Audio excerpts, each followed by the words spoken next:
Okay, let's go. You got a big job, by the way. Welcome to this. Welcome to the world. Welcome to Thanks. this. I don't know why you came out of retirement to do this, but I know. that's a you problem.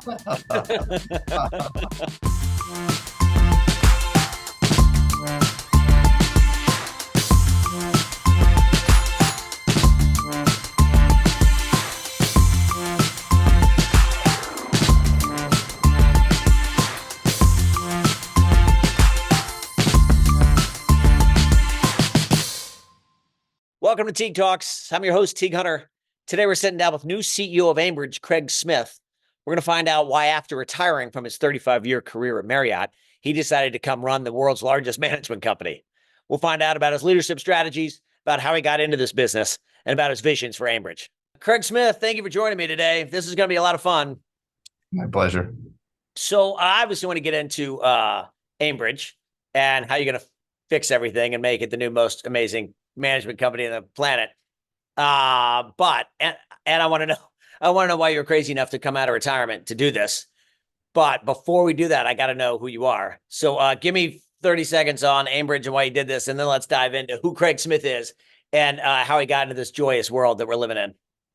Yeah, listen, we're gonna get to the international living later, but I met my wife in San Diego. I hauled her to 9 countries in my career. It's like 35 of the years we were married, and so 30 of the years we were married. And so, we retired. It's back to San Diego. Life was great. We had sold our house, bought our dream home, right? And I was a little bored, and so I started doing some consulting, and I saw that this space was growing at 100 miles an hour. So, three to four friends and I were going to build a company to do operating and asset management. I had a website set up, and then I got the call about this. And listen, I'm an operator at heart. I mean, my entire career is in operations. There's nothing more pure than third party operating. And so the challenge of coming out and saying, hey, listen, can we lift Aimbridge up? Can I do what I love? And can I help something to grow? Was enough to get me off the bench again. I mean, that seems like a heck of a match made in heaven, if that's really what you were trying to do. It was. I mean, listen, when people, as you grow in your career, and maybe for the younger listeners listening, you really have to figure out who you are and what makes you different. And one of the things I've concentrated on my career is kind of branding myself, but also figuring out, okay, who am I? And then how do I double down on those strengths, right? And one of them was I was an operator, and I loved operating. I loved every asset of the hotel. We'll talk later about how I started in the bowels of the hotel and learned it from the ground up. And knowing that and knowing what this company does made it a match in heaven. And we all say it's about people, but now you brought your friends over to help join you in this chaos. So between Eric Jacobs and even Steve Joyce, bringing him out of retirement on the board, like you got all your gang back together. We're bringing a dream team together. So it's an impressive bunch. It's an impressive bunch. Those are all really impressive people. And collectively, I bet on you guys all day. So. Thank you. Listen, one of the things that I think the board didn't just hire me. I think they also hired my Rolodex, right? And so that they wanted to know who can you bring along for the ride. You can interview people. Probably most of what we'll do here is internal promotions, but there are some really good operators out there. And as the big management companies get out of operating more and more, there's more and more really top operators out there looking to do like I do, looking to stay in the space that they love, and that's running hotels. So I think that's one of the core questions I want to dive into maybe in a minute, but operations is tricky. Operations get really tricky. It's always been complicated. It's getting more complicated. So the small guys are getting out of it. The big guys are running into problems. So on one hand, it's a great opportunity for you. On the other hand, it's a heck of a challenge. Yeah, it is a challenge, but it's fun. I mean, listen, I love working with people. I know everyone in the hospitality industry says that, but I'm a big believer that if you set up the right structure, you get the right people, they can figure it out. You don't have to. And I'm just about, next week will be 90 days in the job. So I guess I'm past probation, right? Yeah. Maybe this is my past probation speech. But one of the things, I'm getting this inflection point here now where it's nice to sit back and watch good people make decisions that I never would have thought of. And you're like, okay, that's what you want to push. You want to put the right people and you have to tell them everything to do. And so if we set the structure in place, we have a cadence of performance reviews, all these things, we'll see that operations and our results will just kind of grow very, very quickly. And I've seen this, and we've done this all over the world many, many times. And so really, this is the culmination of 35 years of learning and kind of adding precept upon precept that I've had. But I'm a big believer, and I think we're going to see big changes here in Aimbridge. And it's going to, we're putting the structure in place and we're getting the right people. I'm a big believer. I mean, you better. You got this is a big bet by a lot of people. Yeah, they're betting on me, right? So hopefully I don't screw. Like I've told everyone, I'm going to be a hero or a zero, one of the two. I hope a hero. I mean, I'm going to ask you about all the stakeholders between the employees and the clients, right? The owners of the hotel and your shareholders. You got a lot of people you're trying to keep happy at the moment. Yeah, and one of the things that we missed, I mean, I listened when I first got in the job, I asked, because in some ways, third-party management is like playing four-dimensional chess, right? And maybe, where I was before, it was three-dimensional chess. And so I got in the job and I said, okay, who are the stakeholders? And so everyone said, okay, our board of directors, our owners, Advent. Okay, great, check, got one. So then I said, who's the second one? They said, well, the owners of our hotels. Good call. I said, who's the third? And had to push them a little bit, and they kind of came back and said, our associates, the people that work for us. Yeah. Great. I had to push it a little bit more to really get everyone to remember that the brands are actually our stakeholders. So, Hilton, Hyatt, Marriott, IHG, Accor, Choice, they're our stakeholders. They give us stewardship over their brands, and they give us permission to manage those brands. And if they're not happy with us, they can pull that away. And so in many ways, we were missing that. And by calling that out, it calls out the guest piece. And so when I first got in the job, the first week, they had rolled out a set of goals, but in those top 5 goals, we didn't have guest satisfaction. And that was a miss. And so I think we went back, and I've talked to 6 of the top brand company CEOs. And with 4 of them, we've already set up quarterly performance reviews. And they were kind of shocked I wanted it. I said, yeah, hold us accountable for guest satisfaction. Hold us accountable for signing up loyalty and taking care of your loyalty customers. And I did we did 3 goals for each one of them. And I said, then, by the way, this isn't free. Here's what I want from you. I want increased training. We're bigger than our competitors, so we want more training. We want your eyes more on whether we're using your channels correctly. Because I remember from being on the other side of the table that a lot of times people would plug into our franchise systems and then say, well, I'm not getting the benefits. Well, you're not really using all our channels correctly. Let us teach you how to do that. And so it's going to be a give and take. But what was really interesting, and I'll tell you, it was phenomenal for me, is that every single one of those CEOs said, we need a strong Aimbridge. And it wasn't just, they said, we need you to be strong in the industry, which in some ways was one of the CEOs, he had said, I know you come from the other side of the river. There's 2 big companies on different sides of the river. He says, but we're actually really happy to have you here. And it was really nice. He says, because we want an operator in this role, and we need a strong Aimbridge. So it was a great validation that there's space for us to grow, there's space for us to succeed. We just need to right the ship. Yeah, I mean, you're by far the biggest. How many hotels you manage now? 1,500 or something? Yeah, close to that, between that and our pipeline. So it's a large responsibility, right? Gigantic. I mean, dare I say that's why we're talking today, and why Hilton, Marriott, IHG, Hyatt, all of them are like, we need you. We need a good operator in this space. We need someone that matters. You have a huge amount of influence in this space. Yeah, we do. But we win one hotel at a time. And that's what I'm trying to remind the team here, is that it isn't about the corporate building. It's about each of those general managers in each of those hotels. And we aggregate the results, right? And so our ability to focus more on the hotels and less on the center is what's going to help us to win. So is bigger better? Bigger if leveraged is better. But we were patting ourselves on the back for quite a while that we're bigger and saying, well, we're big. If you're an owner, that you don't care if Aimbridge is bigger. You only care if you're able to leverage that. And leverage it would be, are you growing your own talent? My first month we were here, we went back and looked, and we found out that by statistics, that a general manager who's promoted from within, first-time general manager, has 3 times the shot at succeeding than somebody we hire from outside. So, and as large as we are, we should be building people's careers. Listen, I spent 35 years with Marriott. I did over 20 jobs in that 35 years. I worked in 9 different countries. I worked in operations, development, casino, timeshare. Think of the opportunity it gave me. I didn't have to quit to get those opportunities because I could do it all within one company. That's what I want to create. I want to create, somebody could start off as a desk clerk and they're a general manager, a GM can be a VP, or even my job someday. But we want to give that career path, because that is a huge competitive advantage from our size. And then we've got a couple other things that we're working on to be able to say, okay, Size alone, not a competitive advantage. If you use the scale, competitive advantage. Yeah, it's funny. I'm already hearing it in your voice, your operations focus. And with all due respect, some of your predecessors were far more shareholder conversation. We're taking this thing public. We're going to go make a ton of money. This is going to be amazing. I think. Listen, I am working for our shareholders, but I'm working to build a company that's going to last.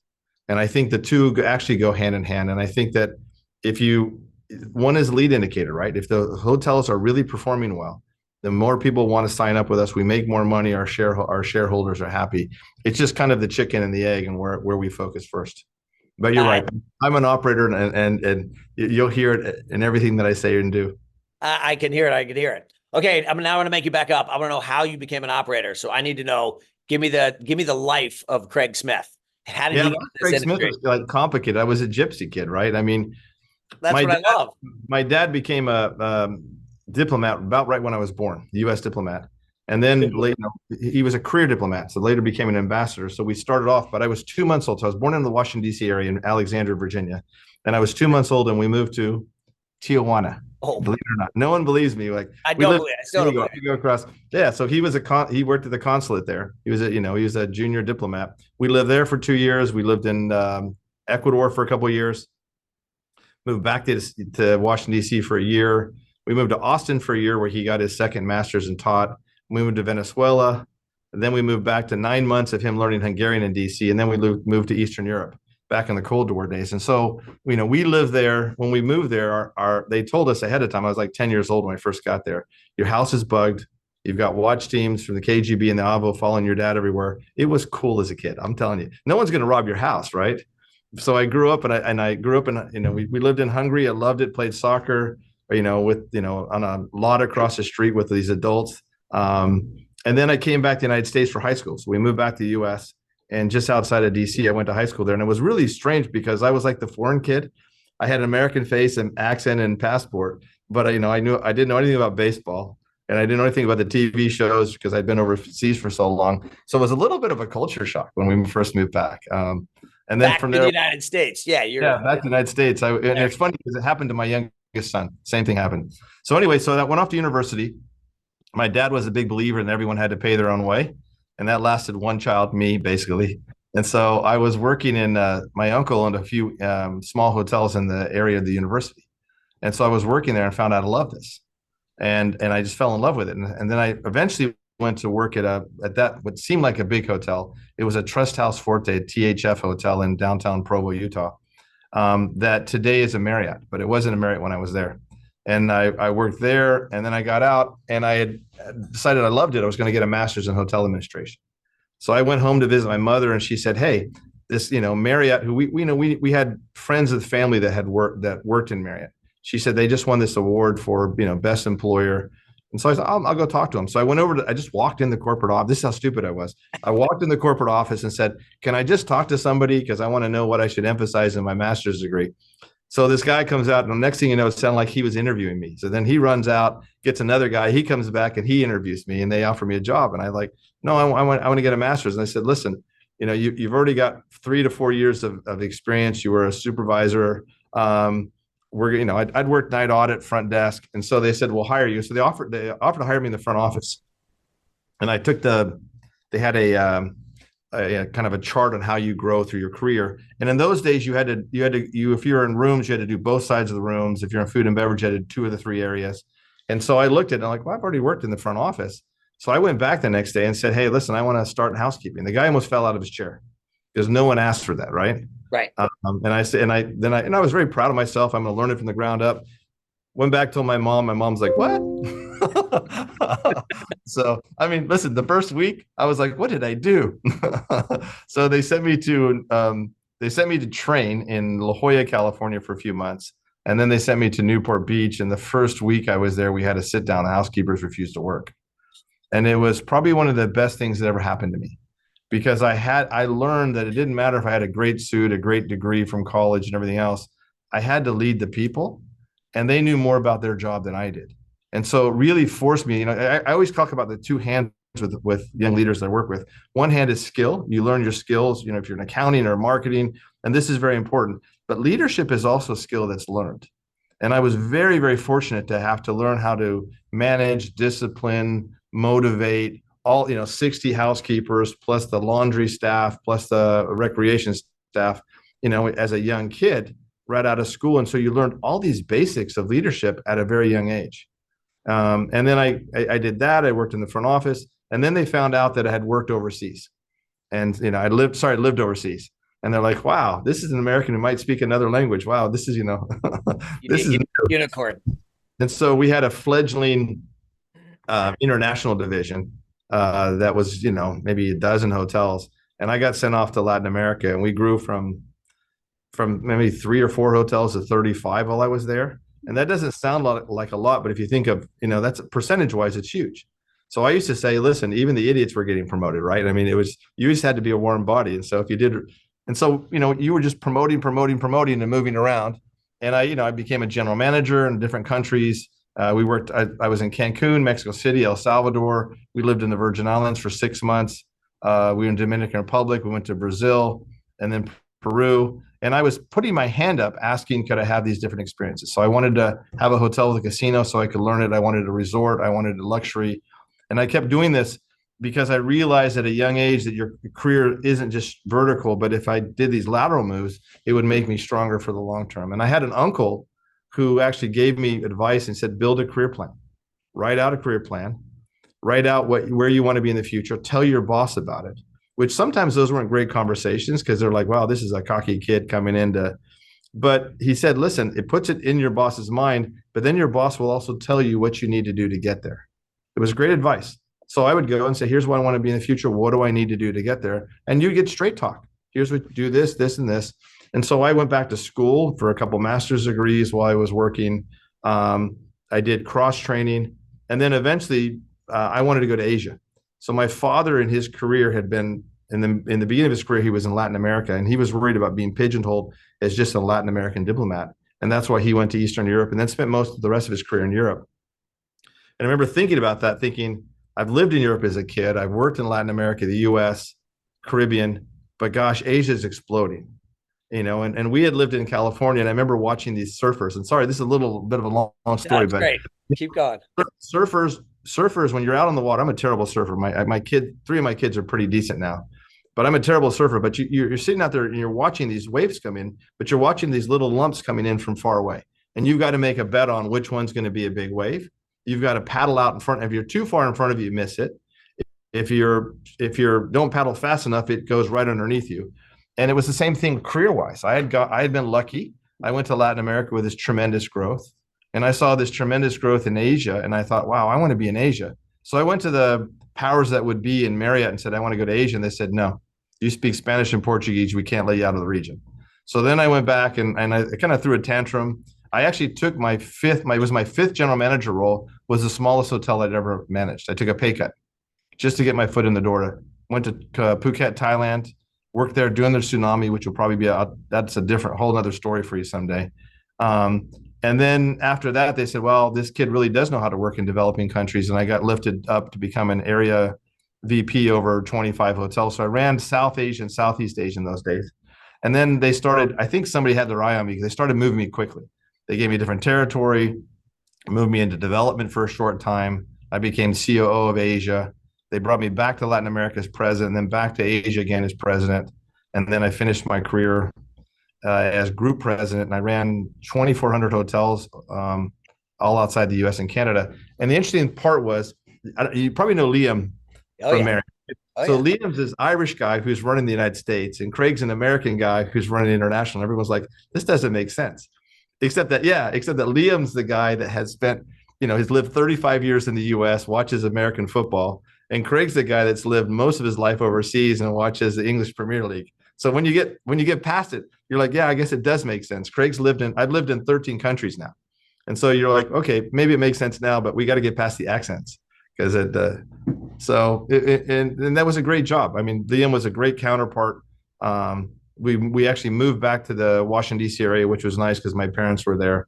I finished my career out and then took Luisa back to San Diego and gave her the big lie that I was retired, and here I am again. And I'm guessing your wife, when you retire in San Diego, when you said, "Sorry, honey, I'm unretiring," she was probably not shocked. It was No, like, I oh, don't think didn't she, I take don't long. think she was. She thought, listen, Lisa's originally from Mexico, and there's a word inquieto, which is kind of like you have too much energy, and I just couldn't sit still, right? And I wanted to, and this was just a perfect opportunity, right? I mean, she has all of her family most of her family lives in San Diego, so she was happy to be back. And this is an easy one. I fly home usually on Friday nights, and I come in Sunday night because I'm a big believer that you need to be here during the week. We have an apartment here, and she comes in 1 week a month because I'm on the road, and it works out really well. Old So, schools coming into the office. I well, like it. Me too. listen, I'm a big believer in it. And we could have a whole talk about people need to bump into each. This is culture, right? How do you learn culture from unless you're running into people and spending time with them? And you also that's how you bounce ideas, and the best ideas come forward. And they learn from each other and they interact, and that's how they grow. I mean, I was at NYU 2 weeks ago. I was at the Marriott Connect in Orlando this week. So I'm out of the office a lot doing all kinds of stuff. And the young team is here learning. And you can't do that if you're not with each other. No, I mean, well, first of all, you can't provide leadership if the leader's not with them. You can't learn and think about how you and I learned leadership. We learn leadership by watching other leaders, right? By being with them. You can't learn that over, Zoom. And so, I've been telling my kids and I'm telling young leaders here, you're hurting yourselves by not being in the office as often. There's so much learning to be had. I walk every floor at least twice a week. And so every single desk will see me walk past and say hello. And that's important for the leader. You need to be out amongst your people, How many walking home. employees there in the office? I've been there. It's a big, Uh, nice. I want to say somewhere around 600. Yeah, there's a lot. But I mean, they're not coming up. They're not all coming to the office yet. And so we've got, 400 maybe in the office. I'd like to see more here because I think they're actually missing out on an opportunity. Yeah, and back to that, you're about the people and the connectivity. I think you need that. I think that's very important. Listen, So, we're in our hotel. So, 90% of our workforce, we have like 50,000 people that work for us. 90% of them, or 95% work in hotels. They come to work every day. So, it's hard to explain to them why the folks that work in a really, really nice office here, this is a beautiful office, yes. don't want to come to work. So, Yeah, with the restaurant and everything. Anyway, it's a great place. All right, so give me some more visions for Aimbridge. Tell me the direction you're going to take this, how we're going to change it. I love the leadership. I love the people you're bringing in at the executive level. thank Tell you. me what you guys are going to do. What should we be looking out for? Well, the first thing you're going to see, and we're seeing already, is more of a focus on the hotels and the general managers. It's got to be about those. There's an old joke, and it's not a true story, but there's an old joke that Mr. Marriott goes out, pulls the fire alarm at Marriott corporate headquarters. Everybody goes out to the parking structure, stands there, and then he gets on the bullhorn and says, anybody who gets a call from the field asking for help can go back to the office. And that was just kind of a joke of, listen, in other words, it was a joke that kind of meant the job of the corporate office is to support. I mean, I love Home Depot has a sign at their corporate office that says store support office, right? So it's not like you're not the bosses.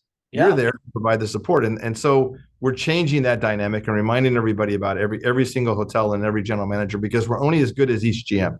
So that's the first one. The second is we're delayering. I mean, I sat in a meeting this morning where we're looking at layers, and oh my gosh, between me and a hotel, there were operations wise, there was like 6 layers. And these are, somebody has 2 direct reports who has 2 direct reports, and part of this is, imagine you had 2 old buildings. We see this in Europe all the time. You have 2 old buildings next to each other, and somebody says, I'm going to build a hotel and make it, but the floors don't match. Right. So we ended up, as we bought other companies over the years, as Aimbridge has done that, we've ended up with all these layers because their layers didn't match. And so we're taking layers out. First thing we did is, we're not replacing the global president who's left us. And I have the 4 presidents sitting directly on in the C-suite with me. I want to hear their voices every day. But besides that, I want to take out 1 or 2 more layers. And this isn't a cost-cutting exercise. This is an efficiency. This is a decision-making. This is getting rid of bureaucracy. All of these things exercise that we want to do so that we're closer to the end client, the hotel owner, to the guest that's walking through the door, to our associates. That's the second big one. We have to focus on our competitive advantage. In other words, we have to ask ourselves what makes us, what does scale give us? Where do we double down? And then you have to kind of push the other things to the side. And I think that maybe Aimbridge wanted to be everything for everybody. And that means you don't win everywhere. And I'm a big believer in saying, okay, where can we win? What's our competitive advantage? And then doubling down on those, almost like you do with your own career or what I did. I realized as a young leader, what's my skill set? I'm an operator. Double down on that. Learn more. I'm an international guy. So I on purpose went out, learned other languages, put my hand up to go to other countries. So I took that thing in business school. They say if you take a small competitive advantage focused over time becomes a huge competitive advantage. And so that's what we want to do here in Aimbridge is say, what does scale give us? How can we leverage that for our owners? We can drive more sales because we've got a larger sales organization. We've got more density in markets with really new revenue management. So we're working on our strategy map this summer. And then we're going to come back and say, okay, here's where we're going to double down and here's what we're going to shed in the process so that we really can be better. Owners don't care about the big. They just care about the better. And that's what we need to focus on. I've a couple of comments that I'm thinking of. One, I've been to the home office, which is very impressive. And one of the most impressive spots is sort of there's a social media, for lack of a better word, like war room, right? That it seemingly is operated and manned 24/7, 365. So that if any negative press, any negative comments about any hotel anywhere come, there's a team right there at all times of day to respond to it. Right? Yeah. Certainly on social media, also it trickle down to the property level. I'm not sure everybody's got that. Maybe they do. I'm not an operator, but that seemed like an impressive differentiator. No, we need to listen. People were surprised in my last job in Marriott.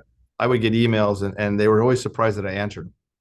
And it didn't mean I was going to solve the problem for them. And I had some people around me say, no, we send that to the legal department or send it to, we've got a group that answers emails. And I was like, what kind of leader does that? I'm not a believer in that. I answered, and it was so people were so surprised. It's, oh my gosh, I can't believe you wrote me back, Mr. Smith. I'm like, well, why wouldn't I? I can't solve your problem, but it shows you I'm listening to the problem. I know what's going on out there, and so-and-so will follow up. And then I ask them, write me back when you fix that problem. That guest is happy. Same thing with associates. You'll have associates who'll write you. And sometimes listen, I get goofy notes, hey, Mr. Smith, I don't like the food in the cafeteria.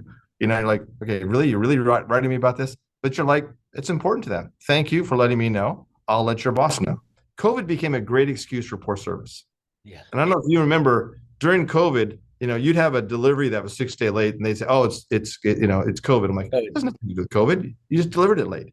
And so service levels have just gotten so poor everywhere. I mean, stores, and it every time I have a bad service experience, it irritates me, but it makes me more determined to go back and tell the stories internally and say, listen, can I tell you an interesting story one time? Please. It was Sunday night.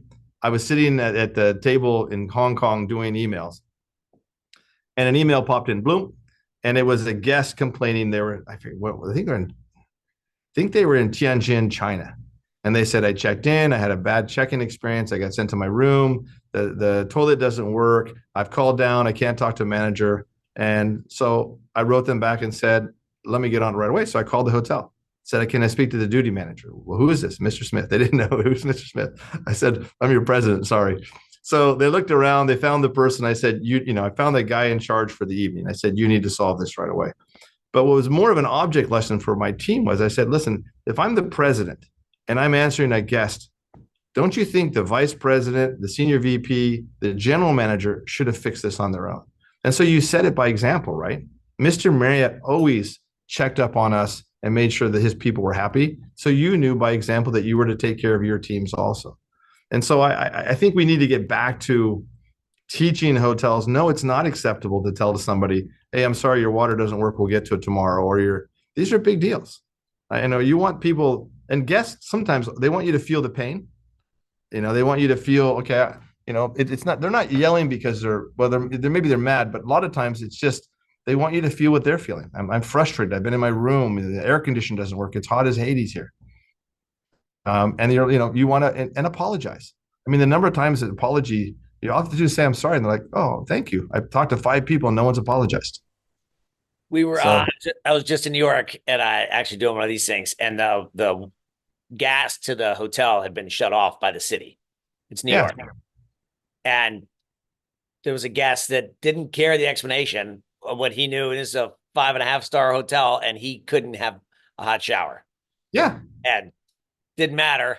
But the GM and all the service people there were trying their best to apologize and to make up for it and to do what they could. And I think at some point he just wanted somebody to vent to. Yeah, and sometimes that's the case, or good for the team there for apologizing because that. But you see today, I mean, it's funny. You'll go to a lot of times I go to restaurants and it's funny. I'm saying thank you when I'm leaving, and they're saying you're welcome. Like, whoa, that was backwards. I'm the client. So how do we switch it? How do we? You talked about poor service during COVID. We all just become accustomed to it. We have. So how are we going to fix it? The first thing you do is you don't accept it as a leader. The second thing you do is you emulate it. And so I'll go back to the point that if I'm answering, there was a gentleman from England. If I'm answering an email from the gentleman from England, then I expect our president of Europe to also get involved. And, and listen, whether the guy is right or wrong, it doesn't matter. He wants to be heard. And then we determine whether we need to do something about it. And so I think example is the first thing. I think the second is you hold people accountable. So what we got away from was, it's almost like we accepted lower guest satisfaction scores, right? Which I didn't agree with. And I was very, very proud of. In my last job at Marriott, I went to the 4 international presidents and I said, here's the deal. I said, every time we've gone through a downturn, I said, guest satisfaction's gone down. And I said, I understand we're cutting costs and all this stuff. We're not going to allow it this time. They all looked at me like I was nuts. And I said, listen, guest satisfaction and cost aren't really mutually exclusive.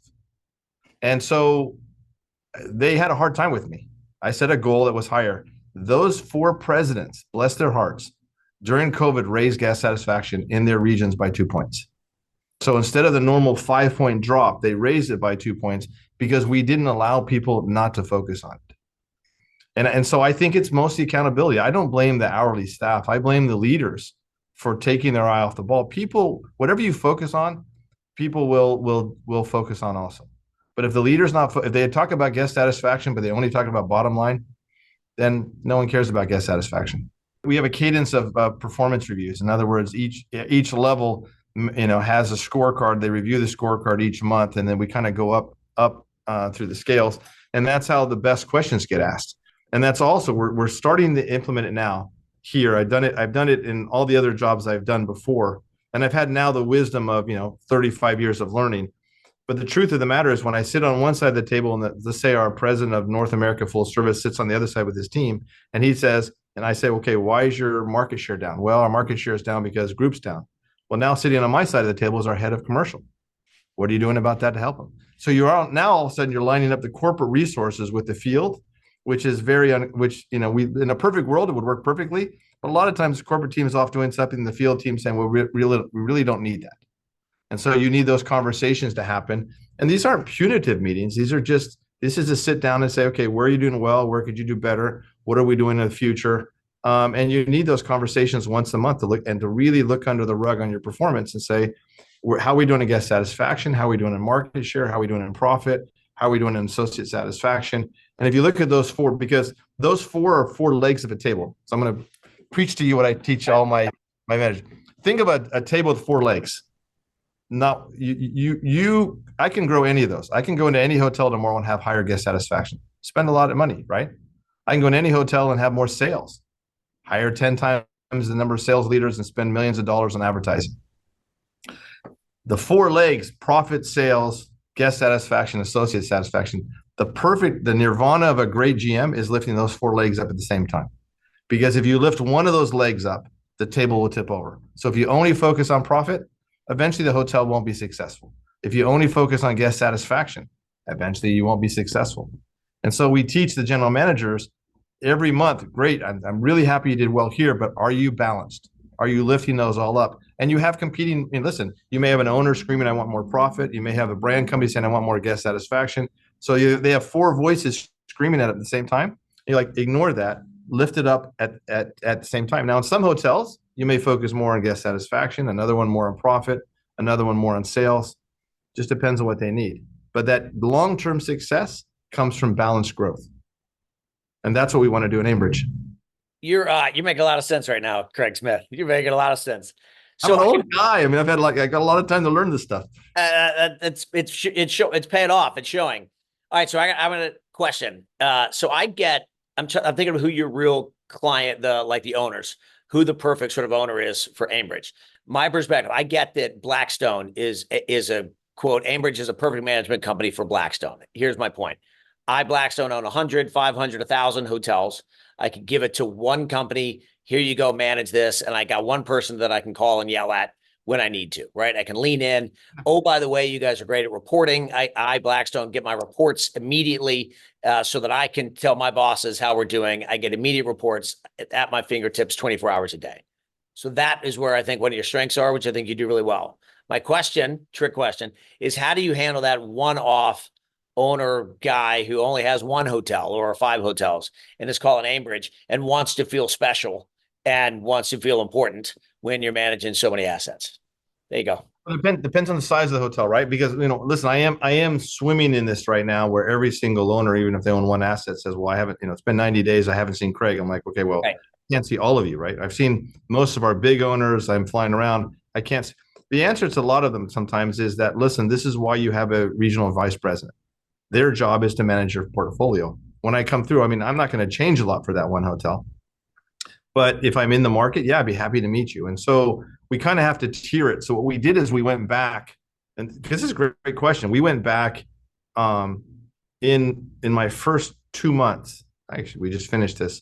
And we said, let's divide up and do account management. So Craig, you will own these 16 owners. And the difference is we've now said Craig owns these 16 owners. And I've committed to those. I will see them 4 times a year in person. So over the phone doesn't count. They call me to complain. No, I will fly to you, or I'll meet you at NYU. Or I'll meet you at a conference somewhere. I'll see you 4 times a year. Now, besides that, they've got other people that are matched up with other levels of their organization, right? If they have 100 hotels with us, they may have an asset manager that matches up with a regional VP. And so we've tiered it down. We've done it through development. We've done it through operations. But the truth of the matter is those big clients belong to me. They want to be heard. They want to, and listen, they have the right to. It doesn't mean that someone who has one hotel isn't heard. I've met with a couple that have 1 or 2 hotels. It just means they won't get as much attention as the others do. But, and here's the big but I'm teaching my team that person's one hotel is as important as somebody else's one hotel. And I'm being redundant, but we win one hotel at a time. And we can't assume that if one portfolio is happy and someone else is, that we're winning. We really have to listen. Now, it doesn't mean, though, that there will be times that we will also fire owners, right? There are some people that want things that are impossible. They've over-leveraged the hotel. They haven't paid us. I think that we'll also be choosy in the future and say, okay, who is going to be a good owner? Because not every owner out there is perfect, right? And we may not be perfect for them. All right, talk to me about your executive team. And who else in it? Who are our 4 presidents? And have we filled out the team, or do we still have roles that we're filling out? We have one role that we're bringing on. So we've kind of turned over most of the team, yes, except for Ann, who's our head of human resources. So we brought on, we promoted Karen McNamara to our CIO. Fantastic. I mean, I'm telling you, the first interview I had with her, I was just blown away. She's technically brilliant, but she's also got great leadership skills and a can-do attitude. So she was one of the first promotions we did, I think my first week here. We've replaced our general counsel, and we brought back Greg Moundis. And Greg had worked for the company for like 12 years before. He knows where all the bodies are buried. He knows everything. His work ethic. And one of the board members had said to me when we went to talk to him, they said, he's the one guy that's going to outwork you. And he is. And I'm embarrassed sometimes when I'm leaving late at night and I'm like, he's still here. Damn it. I thought about leaving my car in the parking lot just so he thinks I'm still here. Perfect. Take a bike. But he's a really hard worker, and he's an incredible attorney, and it's great to have him back. So Eric, I guess Aimbridge went after Eric a few years ago, tried to get him. He said no. So before I started the job, I called him. I spoke to him for 45 minutes. I remember I'm sitting in my car outside a car wash. I didn't want to go through the car wash because it made too much noise. And I'm trying to sell him on it. He's like, no, I love Marriott. I'm happy here. And this is it was a hard press. Steve Joyce got involved. He did most of the heavy lifting on it. But because, listen, Eric's one of the best developers out there, and not just developer, but he's a man of really high integrity, and the ownership groups out there know that. And they know that he's a hard worker, but he's also very, very honest. And probably the thing that's impressed me the most when I watched him in Marriott was he came in and flattened his organization, and he had a thing. What was it? He gave everybody a gas card, a map, and an IHOP and a Pancake House credit card or something like that. In other words, he wanted people on the street looking for deals, not in a meeting room sounding important. At the end of the day, we need people out. That's how you get deals.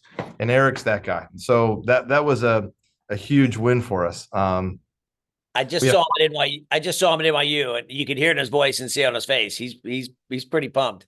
Well, I mean, we had owners I met 90 days ago, and then we're at NYU, and they're backslapping him more than they are me. And I'm like, oh my gosh, he's got the relationships, and so I'm happy. Listen, in some ways, he and I, kind of like Steve and I, complement each other, right?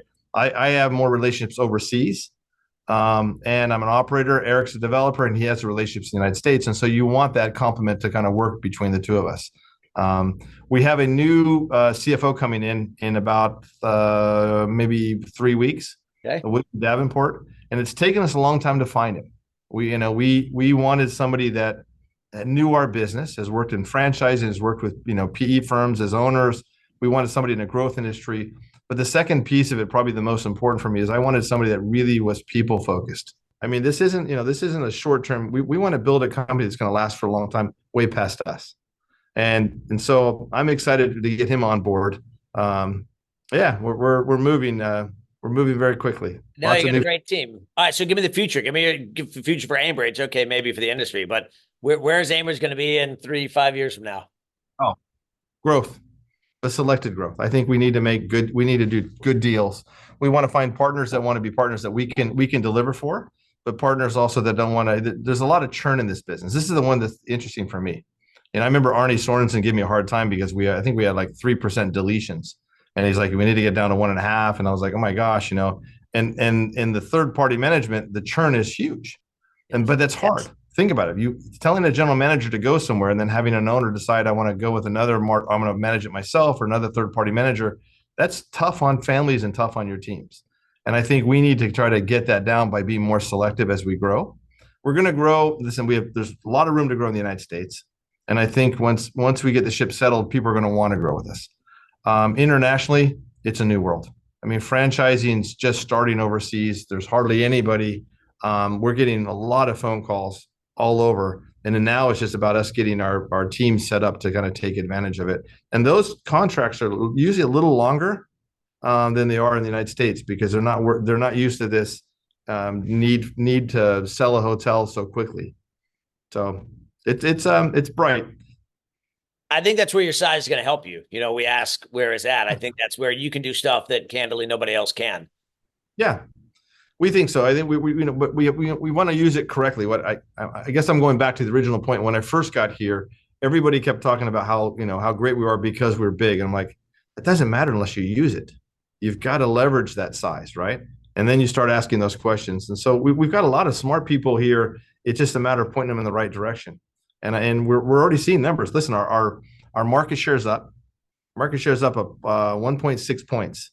So that's starting. We're seeing work there. Our turnover is down and it's below the industry average. And I want that to continue to go down so that we can continue to look at it. Those are big things for owners. We want to be sticky so that if somebody walks away from us, they're like, oh my gosh, what did I do?